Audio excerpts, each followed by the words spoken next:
আজকে আমি যেই কথাগুলো বলবো প্রত্যেক মেয়েদের এই কথাগুলো শোনা উচিত।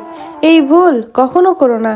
স্বামীর সঙ্গে ঝগড়া করে বাপের বাড়িতে আসার সময় উচ্চস্বরে বলেও তোমার সংসার করব না।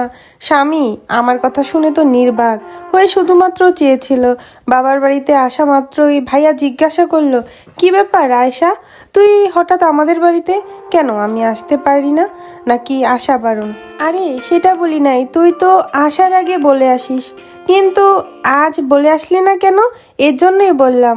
ও আচ্ছা, তুই বিশ্রাম কর, আমি বাজার থেকে কিছু নিয়ে আসি। এমন মুহূর্তে ভাবি বলে উঠলো, বাহ, দরদ দেখে উতলে পড়ছে বোনের জন্য। আমার মা বাবা আসলে বাজারে যাওয়ার নামগন্ধ থাকে না, এইদিকে বোন বাড়িতে আসা মাত্রই বাজারে চলে যাচ্ছে। বলছি, পকেটে টাকা আছে নাকি বাচ্চার স্কুলে সেই টাকা দিবা, সেই টাকা নিয়েই যাচ্ছ? হ্যাঁ। ভাবির এমন কথায় ভাইয়া বলল, আরে এমন করে বলছো কেন? বুঝলাম না তো।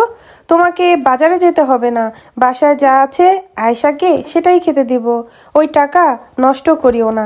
ভাবির মুখে এই কথাগুলো শুনে কি বলবো ভেবে পাচ্ছি না, কারণ পৃথিবীতে আমার এই ভাইয়াটি ছাড়া কেউ নেই। মা বাবা অনেক আগেই মারা গিয়েছে। ভাইয়া থাক, বাজারে যেতে হবে না, আমি থাকার জন্য আসিনি, এই দিক দিয়ে যাচ্ছিলাম, তাই ভাবলাম ভাইয়া ভাবিকে একটু দেখে যাই। এখন তো দেখা হলো, আমি চলে যাচ্ছি। মানে এখনই যাবি? হ্যাঁ ভাইয়া, এখনই যাব, এখনই যাইতে হবে। আচ্ছা ভাবি, ভালো থাকেন, যদি সময় পান আমাদের বাড়িতে আসেন ঘুরতে। আচ্ছা। এরপরে আর একটি কথাও না বলে সোজা স্বামীর বাড়িতে চলে আসলাম। স্বামী আমাকে দেখে মিটমিট করে হাসছে, হাসার কিচ্ছু নেই, ভালোবাসি বলেই চলে আসলাম। হ্যাঁ জানি তো।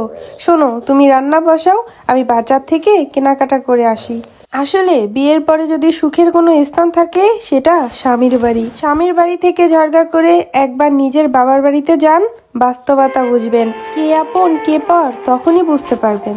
একটা মেয়ে হয়ে আরেকটা মেয়ের সাথে এমন নির্মম ব্যবহার এরকম বাস্তবেই হয়, এটা কোনো গল্প কাহানি না, এরকম বাস্তবে হাজার হাজার ঘটে। এই ভাবিগুলো তো কারো ননদ, তাই না? বিপদ কি কখনো বলে কয়ে আসে? বিপদ তো কখনো বলে কয়ে আসে না।